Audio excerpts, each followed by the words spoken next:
Welcome to season 13 of the Parenting Aces podcast, a proud member of the Tennis Channel Podcast Network. I'm your host, Lisa Stone, and today we are talking with John O'Sullivan and Jerry Lynch about their newest book, The Champion Sports Parent. And you've heard John on this podcast previously, and he has been around. He is part of the soccer world, but also the sport parenting world, and has been doing work for many years now, trying to make the sports experience, the youth sports experience, a more positive one, not just for the kids themselves, but also for us parents.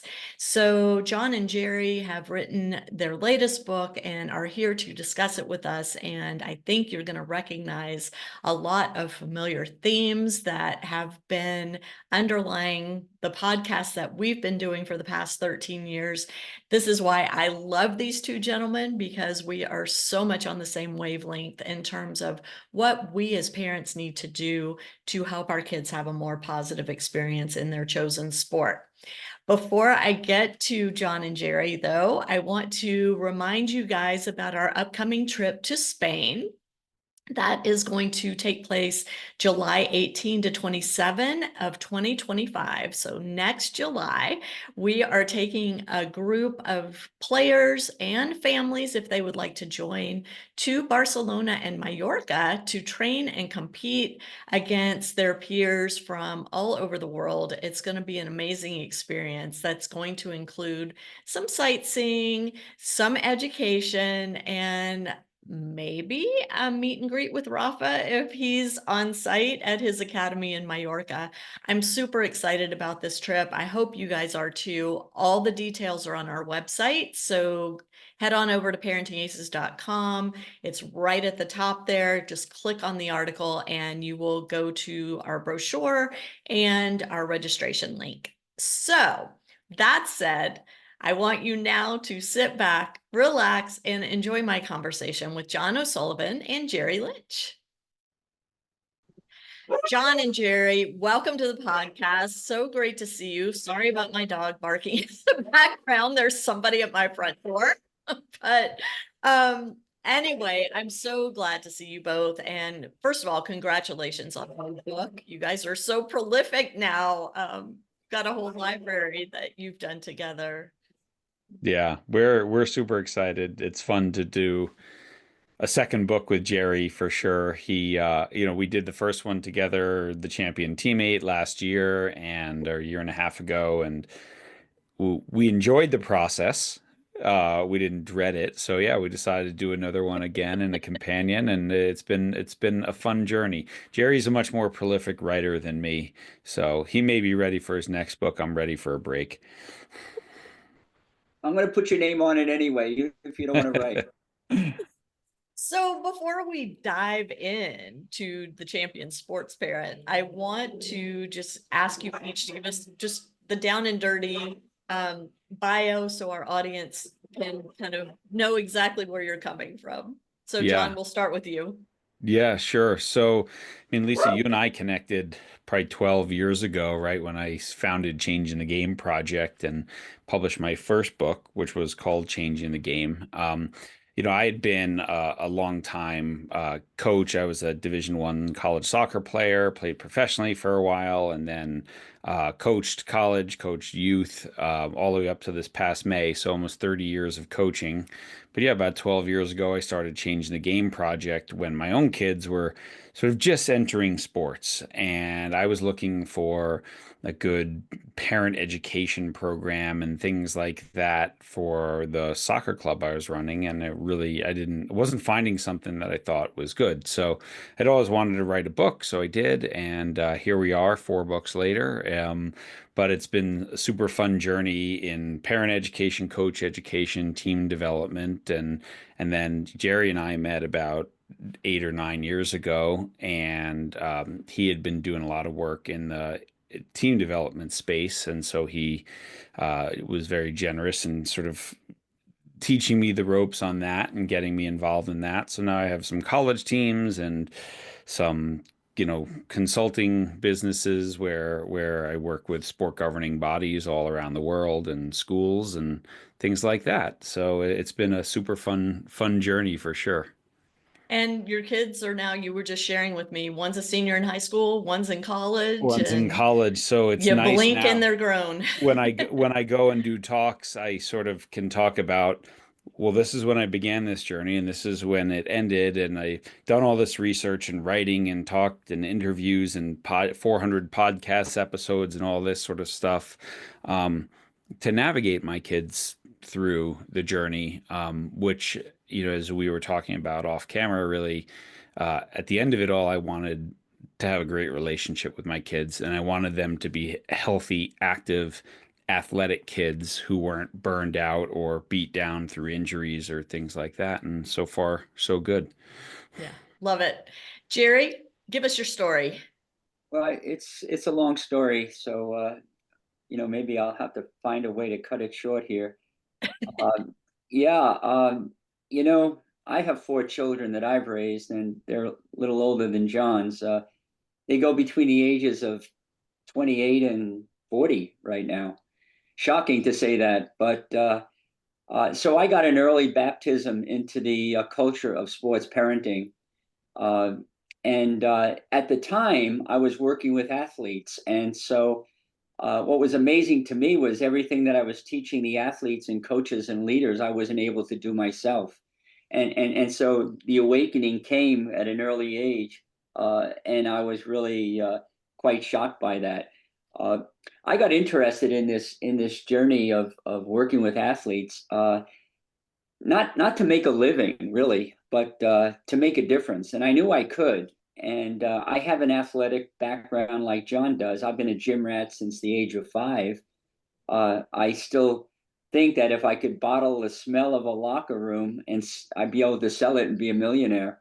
But having said that, my beginning was different than John's in the sense that I was a nationally competitive runner. Uh, I had run at a fairly high level, and through that, the performance of running, I realized that a lot of things I'd learned about the mind, I could put into practice for myself, and lo and behold, it was working. And when it worked, I said, well, geez, maybe some other people can benefit from this. So I was working in Boulder and with a lot of Olympians there, helping them to get better. And I decided I'm going to try to do the same, and that's what happened. So I that really solidified those strategies, and the performance that I was able to achieve really solidified my conviction that I could really make a difference. And what was really nice was I wound up making a living. John talks about me being prolific. I don't know. What do we say to people who love to eat food? They just love it, right? And I just love writing. It's my food, and uh, so I write a lot of books. I've got, I think, John's book and mine coming out October 1st is number 18 if we're counting. And I've been very blessed and fortunate to have doors open for me professionally where there weren't any doors before, and step in and give a chance. I was given the chance to do good work, and I did do good work, and it wound up in being an intimate part of over 125 championship teams at all levels, from high school up through and including professional teams and National Hockey League, the NBA, Major League Soccer, and so forth. But I'll tell you, the bottom line for me, and I can say this today again, is sports. Lisa, just like you said in before we got on the air today, sports to me is just a vehicle. It's a fun vehicle. I mean, it's a joy. I mean, I still love competing. But having said that, sports is a vehicle to learn about life. And as a parent, I gradually, after making 5,000 mistakes early on, I gradually learned the lesson that, yeah, you know what? My kids are going to learn a lot of lessons of life here, and they're going to grow up to be really great human beings. And as a result of that, I will have a good relationship with my 4 children. And to this day, I do. And they still joke about those days when I was making those mistakes, but we have a great relationship. I love that. I love that. And I just have to point out, for those of you who are listening to this as opposed to watching it, we all got the black shirt memo today, but Jerry is wearing his New Zealand all black shirt, and he didn't even know he was paying homage to the fact that my son lives in Auckland now. So Right. well done. So let's jump into this book. I want to first ask the why behind it. You guys have done so much work around, improving the culture of sport and in your case, John, specifically youth sports in this country and around the world. You've worked with coaches, you've developed, game plans for coaches to use, for leagues to use, for teams to use. Why now focus your efforts on the parents? I think, one of the reasons is, and I mentioned before, Jerry and I wrote a book that came out in May of 23 called A Champion Teammate, right? So, obviously Jerry's done 18 books, but I had done a parenting book and I had done a coaching book called Every Moment Matters. And then we did the teammate book. But then what we really wanted, from just a practical standpoint was a companion for parents, right? Parents are the most influential people on their kids' lives and within sport. And so we had all these teams, from college teams to high school teams, buying Champion Teammate and just doing, going through that as a team. But then they're saying, but man, like the kids get it, the parents don't, right? So what we really want to do is try to write a companion book so that if the kids are going through a book, a coach could say, hey, parents, here's a great way for you to support your athletes in this as well. On this whole journey of sport. Here's how to help them with the inner game. Here's how to take the right perspective and be a better parent. Here's good in-game behaviors and things to do. Here's how to develop. I didn't, we also didn't think there was a lot written on developing that coach parent relationship. It's so often adversarial. And so like, hey, how can we be allies and stuff? So that would be sort of the practical reason for doing it. But then, I can let Jerry jump in on maybe our philosophical reason for doing it. Well, yeah, sort of the yin yang approach here. Anyway, the why is really, that's the essence. Once we hit the why, then everything else falls into place, right? Like if you know why, Lisa, you're doing this podcast, everything falls into place. The right people come to you and the right shows and the right words and all of that. And so the why, look, let's be honest. The world of sports, and I've been in it a long time, and it's changed. It really has. When I started out years and years ago, it wasn't this way. Sports, like the rest of the world, is a volatile place, and it's uncertain. It's complex as well, and we have these. We have this group of people called parents entering into this world of sports as a parent, not as an athlete, and we can't imagine how difficult and challenging that is to navigate these uncharted waters called sports parenting. And so John and I came together and we said, you know what? You have ideas on it. I have ideas on it. We both have experiences on it. The reason I wrote this is I want to make sure that we stay really in touch with the joy and the fun that athletics can provide. Not only that, but athletics also has the potential for bringing you closer in a relationship because it's intimate, right? And that intimacy allows us to come closer, or it can divide us. And early on in my career as a sports parent, right? That first child, I was just abominable in my approach to it. And I got too caught up in it myself, and I saw what was happening in my relationship with my first son. And, one day he just told me, Dad, he said, I don't want you coming to the game. I was heartbroken. I was shocked. but I took that to heart. And my wife, Jan, came over to me and said, you better listen to that. We're talking about your relationship with your son. And a light bulb went on. And then I got better. I did. Then I only made 500 mistakes with the next kid, Finally, by child number 4, maybe I made 40, 50 mistakes, but still getting better.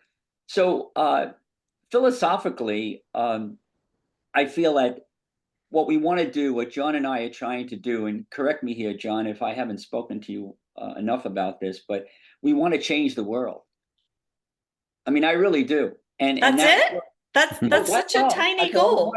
We just want to change the world. And what world? It's the world that we're most familiar with and the world that we are in. Now, I'm not in the world all around the world, but in my world, I can change my world by the way I'm being. So if I'm going to be a sports parent, what I want to do is I want to be the best version of myself. And by being the best version of myself, I'm a good role model. I'm a good mentor, a teacher, a parent, a friend, a guide. I'm all of that. And so I can't go out in the world and sit in a room filled with 300 or 3,000 coaches at some points and teach them how to be better versions of themselves if I'm not that better version. So philosophically, this is really about human nature, human growth. And we're not talking about dogma here. We're just talking about learning some of the rules and ground rules of life and how to live that more effectively with loving care, fun, and joy. I love that.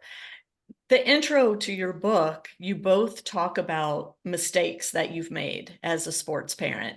I talk about mistakes I've made as a sports parent all the time on this podcast and in my one-on-one consults with the parents that I work with. And I think for some reason, and I guess this is human nature, we all think that we're the only ones messing up, right? That when we do something, it's earth-shattering. It's going to have this permanent impact on our child, on our world. And we feel alone when we mess up as parents because we just don't talk about this stuff openly enough, I think. And, like the two of you, I mean, Parenting Aces was born out of my need to have guidance through my kids' tennis journey and not being able to find that guidance. So it's like, well, I'm going through it. I might as well document what's happening with me and maybe somebody can learn from that, right? You both talk about these mistakes that you've made. Can we dive into the importance of owning our mistakes as tennis parents and how those mistakes can actually work in our favor with our relationships with our children who are participating in these activities? Well, John, let me jump into that for a minute.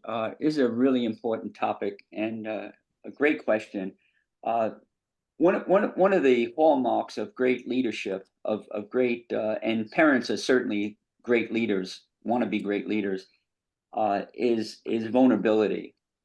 And out there in the world, we're afraid to talk about our mistakes because it puts us in a vulnerable position. And we're afraid we look weak and we're not strong enough. I remember the story about Steve Kerr, the coach of the and a parent and a sports parent, for sure. And he's had his ups and downs with it. But I remember one time he told me about walking in a locker room and he said, I turned the energy around by just opening up and owning my mistakes. And he walks into the locker room and he says, guys, I know your heads are down and you're really upset at this loss, but it's my fault. It's on me. I didn't prepare you well enough, and I'll do a better job next time. The response to the statement that he made was nothing but they were in awe of him. It elevated his status in terms of leadership. And I think parents miss the opportunity to own their mistakes in front of their children and let them know that they're a human being, that they make mistakes, because kids will put you on a pedestal and think, oh, adults don't make mistakes. Only us, we screw up. And so when a parent says, you know what, son, I'm sorry. I shouldn't have done that. That was my fault. And I promise I'll never do that again. And it was the wrong thing to do. And your child will just light up and feel, you know what? My parents are human being and they really do care. And vulnerability becomes a strength, not a weakness.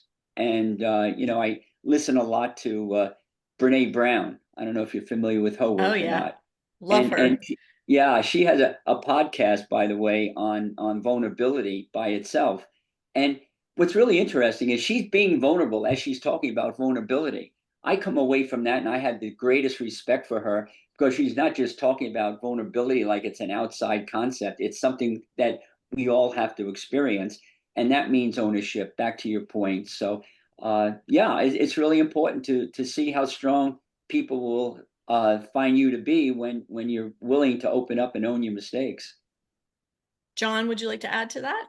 Yeah, I mean, obviously, I completely agree with Jerry, and I think one of the additions to like the Steve Kerr story that Steve has talked to us about is you can be vulnerable when it's matched with competence, right? So you can't be incompetent and then be super vulnerable. People don't buy into that, right? And I think as a parent as well, that you're trying to make, like, I'm trying my very best and I'm going to mess up here once in a while, but at least I'm taking the time to like really think about this and try to give you the best experience possible. And I think that's one of the things it's always amazed me since I got into this space and wrote books is like, I mean, in the tennis world, right? I don't play tennis, so I don't know what a good tennis racket costs, but it's got to be a couple $100s, right? Yep. Yep. Right. So your kid's struggling and you just drop a couple $100s on that and $200 on new shoes and $100 an hour on a lesson or something like that.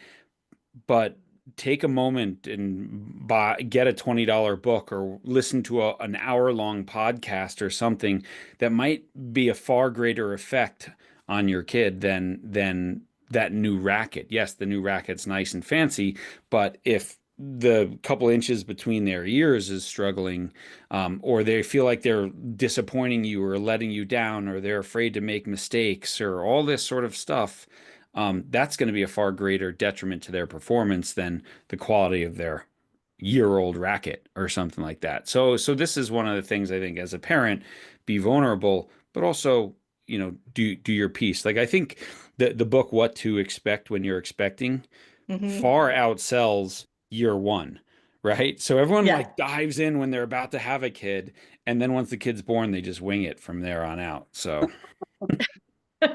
Yeah, You need a license to drive a car, but you don't need a license to have a kid.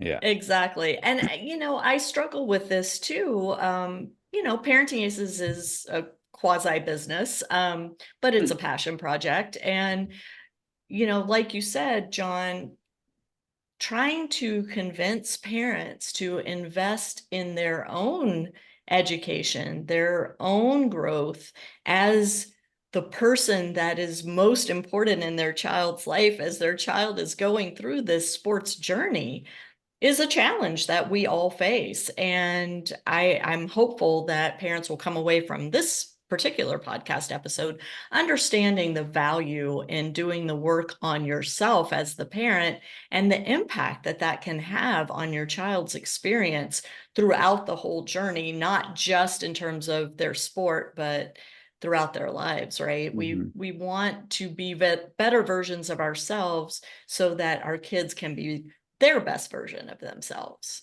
And it takes work. Yeah. Yeah. And one of those things that takes work is to be practical and specific and intentional. So I've been on a lot of podcasts or I've listened to a lot of podcasts and I come away feeling like, well, what can I do about that? It's lovely talking about this stuff. It's great talking about vulnerability and being open and owning the problem. But parents are out there saying, what can I do about that? Specifically. So I'm going to suggest something that I like to do, and I do it on a fairly regular basis. I'd say at least every 4 months. And my kids, like I said, are in their 30s. One is 40, and I still do it. And I write them a text, and I say to them, I know I've been struggling lately, and I know I haven't been the best dad I can possibly be. I'm wondering if you have any ideas for me that I can use that would make me a better dad for you. I And then I love send it off. that. And then I send it off. And I always get a response. Sometimes the response is pretty enlightening. And it's like, oh my, I have to wake up now. I have to look at that and I have to listen. And I'll get back to that response and I'll say, you know what? Thank you for that. I appreciate it. I'm on my way to being a better dad. And it works all the time. And it's wonderful to get comments back like, Dad, you don't need to change a thing. I love you just the way you are.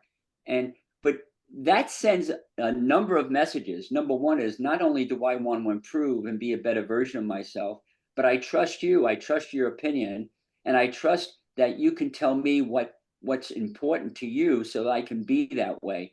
And the third message is, I know I'm not really the best I can be yet, and I need your help. So give me some guidance here.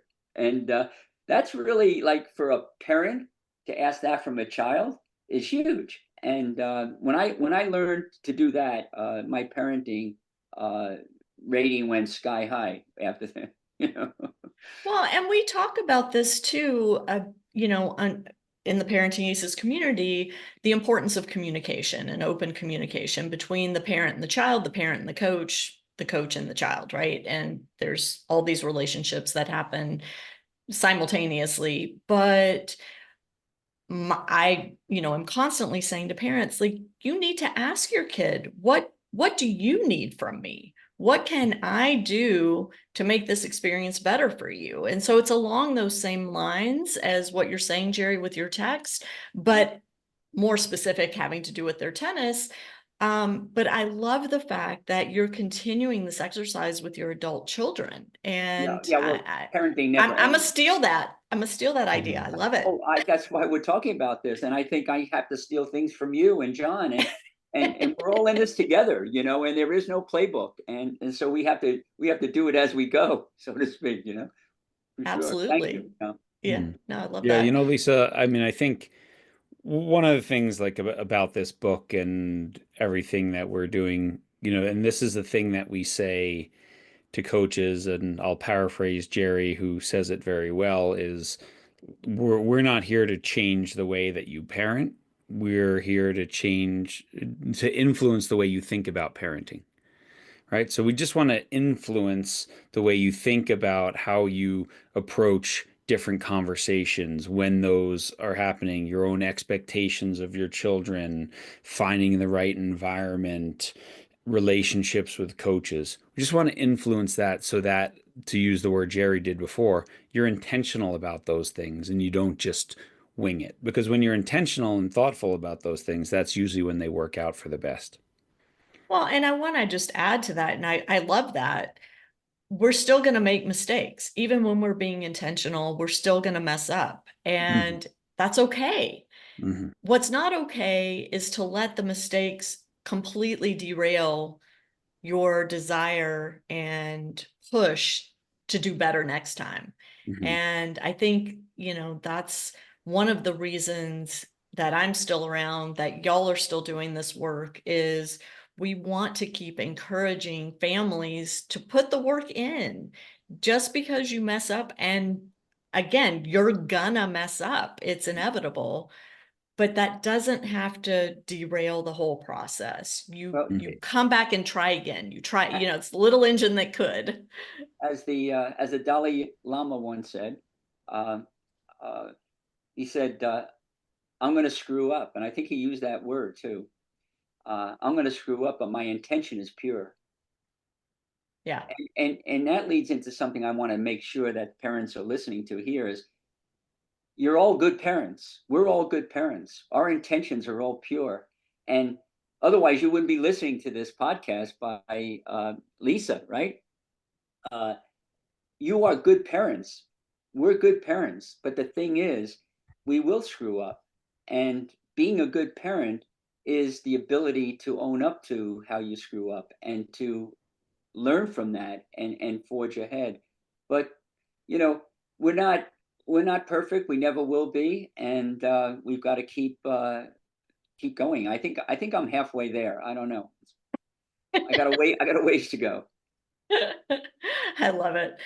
I want to jump back to the book and the structure of this particular book, which I find really interesting and useful. And that is, you've got it divided into chapters, but at the end of each chapter, you challenge the reader to do some work.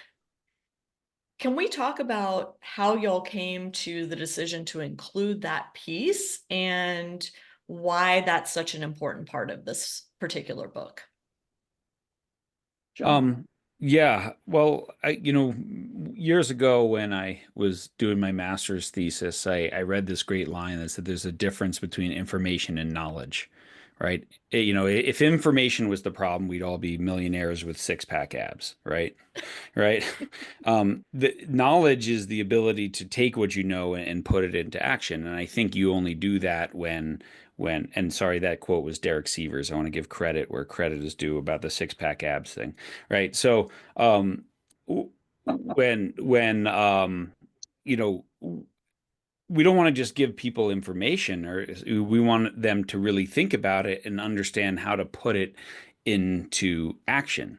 Because that will take something from the paper, from the page, and put it into their heads and then hopefully into their hearts. And so when we wrote The Champion Teammate, it was the same thing. This was a book that was meant to be read by athletes and then reflected upon, or teams and reflected upon and have discussion. And so this could be a family discussion, or these questions are just for the individual mom or dad who are like, all right. And so we use these three basic, we use these basic questions in most chapters. And sort of the two most basic is, what do I need to start doing that I'm not doing now in order to, for example, release my child and let that be their experience? What do I need to stop doing that I am currently doing in order to let my child go? So we ask these questions, and we want parents just to reflect on that, because all of us could answer, if I did this a little bit better, or if I added this in, it would be more. And so we try to give tools, but then we try to ask these questions so people personalize it for themselves at the end of every chapter. Jerry, you have anything to add to that? Well, I was just going to say, I like the way John stated that, and the whole idea of making it more interactive. I think the questions are great. I'm really learning that later on in life, that questions clear the clutter. There's a lot of clutter. You read a chapter, there's all kinds of stuff going in your mind, and the questions tend to make you more conscious of what the lesson is from that chapter that you're reading. Now, that said, that's the way you write a book that I think is helpful personally. And John agrees with this. But in life, it works too. I think it's so important as a parent to ask your child questions instead of formulating a fix-it kind of mentality where you jump in and every time they have a concern, you're ready to fix the thing. And so you just keep asking questions, and questions clear the clutter away so that your child can make the decisions that need to be made, right? And it becomes more on a conscious level rather than the subconscious level. Not to dive into the psychology of it, but that's exactly what's going on. So this idea of John and I, and we did this with the Champion Teammate book as well. We decided, let's engage the parent into the material immediately and give them a chance to respond from their hearts. What they're feeling is something specific that they can execute and demonstrate right now in the moment intentionally, so that they can see change happen within minutes. And sometimes, maybe it takes a few days or a month, but the fact is change will happen when you take a question and go on the quest. The question is coming from the word quest. And so this is a quest. And now, once you've asked the question, how about listening to the answer? And not trying to discount it, or not try to come up with a reason why what they're saying is not valid. Mhm. So you listen to it, and what do you get by really deep listening is you get to learn. You get to learn your child's needs. You get to know you get to learn what's going to make them happy, what makes them feel good, and what does that do to your relationship with the child? Tell me someone who's a good listener for you, and I'll tell you have a good relationship with that person, right? So it's all tied together, and it all starts from your question, Lisa, which is tell us more about those questions at the end of the chapter. So that kind of pulls together why John and I did something like that. Yeah, I think it's a fascinating way to present material and to effect change in your reader. As I'm listening to y'all talk about this, I'm thinking, gosh, maybe we should have an online book club with this book and, have people read a couple chapters and then let's come together and discuss the questions at the end and kind of help each other through this. And so to my listeners, I'm going to put this out to y'all. If this is something that's of interest to you, please, please, please reach out to me and I'll facilitate it. We'll hop on a Zoom and Yeah. talk about this. Maybe I'll get John and Jerry or Well, one or Yeah. both of them back on not to kind of maybe, guide not us. maybe at all. It's not a maybe. In fact, if you got like, let's say you got a group of 50 parents, you could order books for them, and we can send them out at a discounted price because we want to facilitate this motion. And I wouldn't mind. And I can't speak for John. I think he would, if he had the time, he would join me. We could come on that webinar or that Zoom call or whatever it is. Why? Because we want to make a difference. And so that's a brilliant idea. I think we should follow through on that. I Well, do it's too. been super fun, Lisa. Like the book's not even out yet, and we've already fulfilled some bulk orders for schools who are doing this exact thing, Mhm. right? School book club or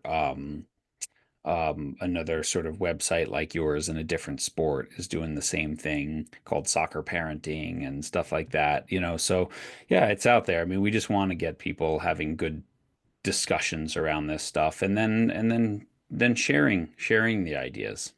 Yeah. One thing that kind of came to mind too is we were talking about the importance of asking the questions and then really digging into trying to answer them. If we as parents model that type of behavior for our kids, what a gift we're giving to them as they grow up and go out into the world and become, useful humans in the world. I think this skill of asking the question rather than jumping in with the answer. And it's so funny because in my family, my husband's a litigator. He's the question asker, right? And it drives the kids crazy sometimes. They'll come to him with something and he'll turn it right around on them and say, well, what do you think? How do Mhm. you think you should approach this? What do you think you should do? Mhm. I'm the fixer. I'm the one that just wants to jump in and take care of it and get rid of their pain and discomfort and stress and make it all better and let's move on. And so we balance each other really well because the kids can come to me and say, "Oh, Dad's doing it again." He's Mhm. instead of just giving me the answer, he's making me go through this whole process. So I think there's a role or a place for both types of roles, but also this skill I'm trying as the fixer parent, I'm trying to get better at not, jumping in immediately and saying, I'll take care of it for you. Don't worry, I got it, Mhm. as opposed to helping my kids develop that skill of really thinking through, okay, what's the first thing I need to do? Then what? Then what? Then what?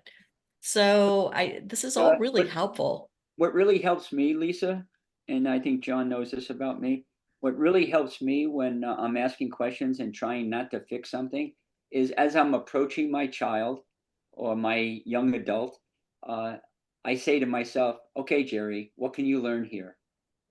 And I don't stop until I learn.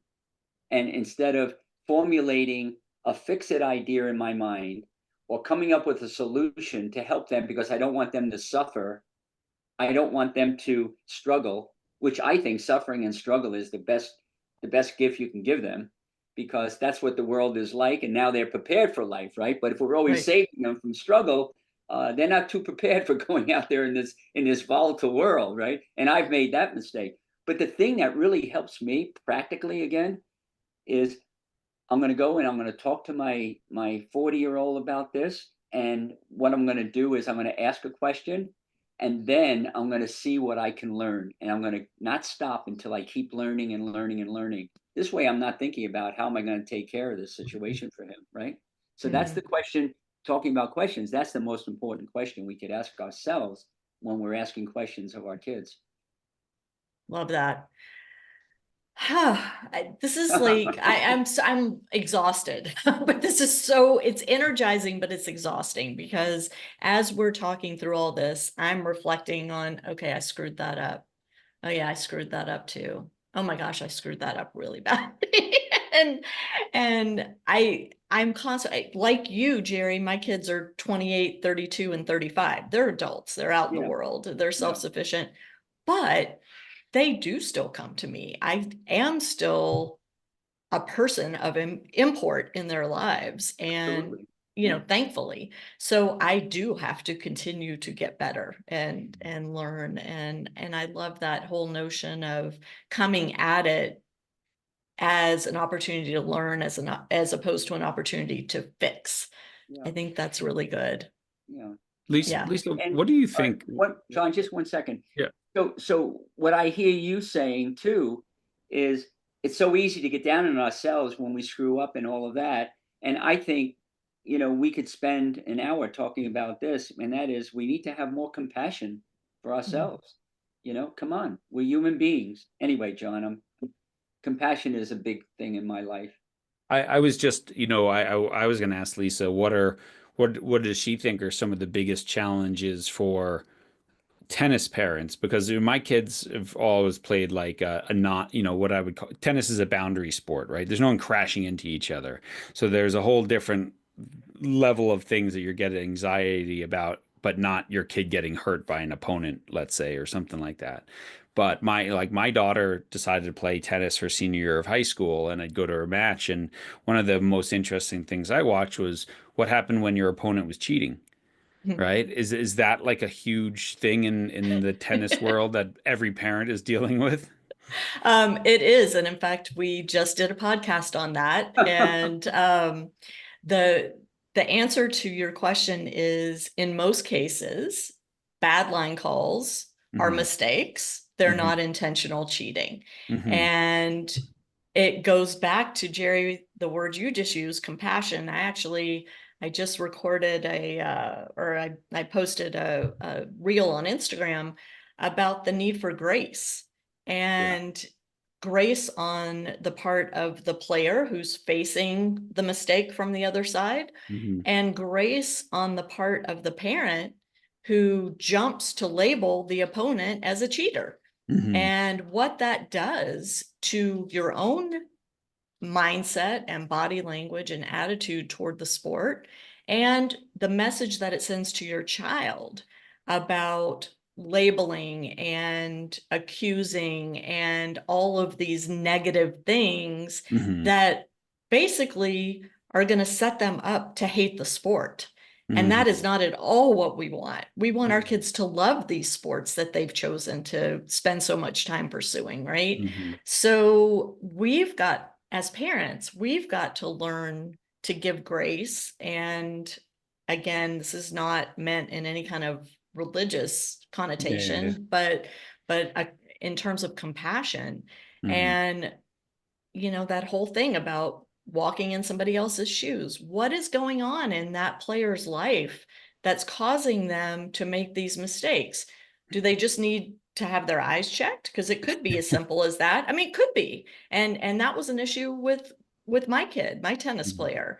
Turned out his vision was terrible and he needed glasses. So we took care of that. That was easy.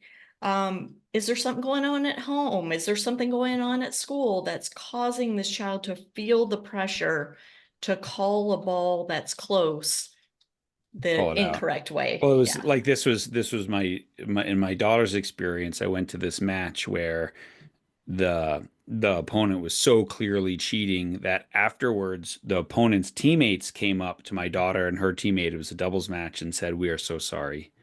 She was Wow. doing, like, it was that blatant. And it was interesting for my daughter, who had always played team sports with an official there to make Right. the call, that it was very uncomfortable for her to be like, "No, that was in," or whatever, and so afterwards her and I talked about it, and that's what that I'm glad. What I said to her was like, well, imagine what's going on in that kid's life that she feels the need to cheat in, like, you know, second doubles high school tennis match. Like, Yeah. it's going to be okay. Yeah. So anyway, that was interesting. But I don't know, like, what are some of the other challenges for tennis parents? Well, I think, the main challenge is that it's your kid out there alone or Yeah. with a partner if they're playing doubles, right? There's not a team to back them up. There's not a substitution to be made in traditional tennis matches, Hmm. right? You are the player, you are there from start to finish. There's no clock. The match isn't over until the last point is won or lost. And then your reward for winning is you get to turn around and do it again 2 hours later Hmm. and start from scratch and try and figure out a way to get through the next one.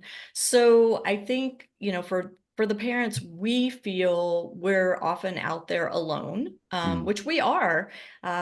At tennis tournaments, you don't see a lot of coaches at the junior level, especially at the more beginner levels of the sport or intermediate levels of the sport, because it's too expensive to pay a coach to be there. So Hmm. not only do you act as parent, but you also have to figure out what to say to your kid right before they walk on court, or what not to say, and what to say or not say when they walk off the court, win or lose, and how to manage, getting them a meal, getting them cooled down and then warmed up again for the next one. And all the Yeah. things that a Yeah. coach would handle in a team sport fall to the parent without any training in most cases. We're Yeah. just kind of thrown to the wolves out there. Yeah, and how And to take off your coaching hat and put back on your parenting hat when the match ends and well, stuff like and that. So, yeah. and actually not putting on a coaching hat at all. Oh, okay. Yeah.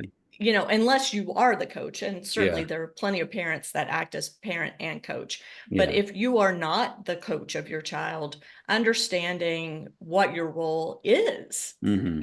day to day and in competition. And it is a big challenge Hmm. because, as I said, a lot of times the coaches are not there. They're not available by phone, in the moment when you have a question.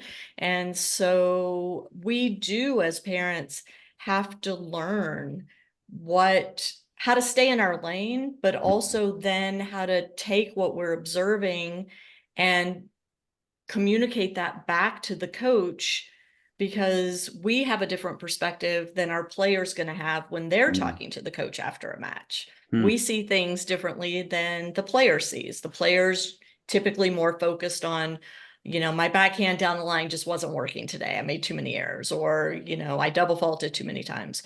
Whereas maybe the parent is going to say, gosh, I really noticed that, when my kid lost a point today, the head went down, the shoulders slumped, maybe there's a way to help them deal with those between Hmm. point rituals a little better, or side Hmm. change rituals a little better.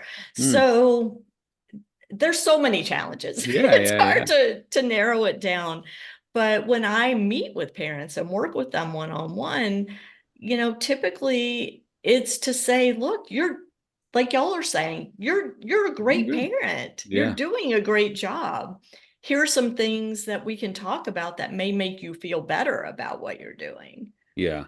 Yeah. The fact that you're here, the fact that you're listening to this, the fact that you're doing this means you're already a top 10 percenter, Right. right? Like you're Because trying you super hard care.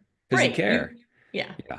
Yeah. And I think that's also a challenge as parents. It doesn't matter if our kids play sports, or it doesn't matter what they do, but communicating clearly that everything we're doing is because we love our child. We want our child to have a great life. We want our child to be successful. We want them to grow into great humans, and that even though in the moment it may seem like we're being confrontational or dictatorial or whatever, really the underlying thing is we just want you to be the best version of yourself, and we're trying to guide you toward that.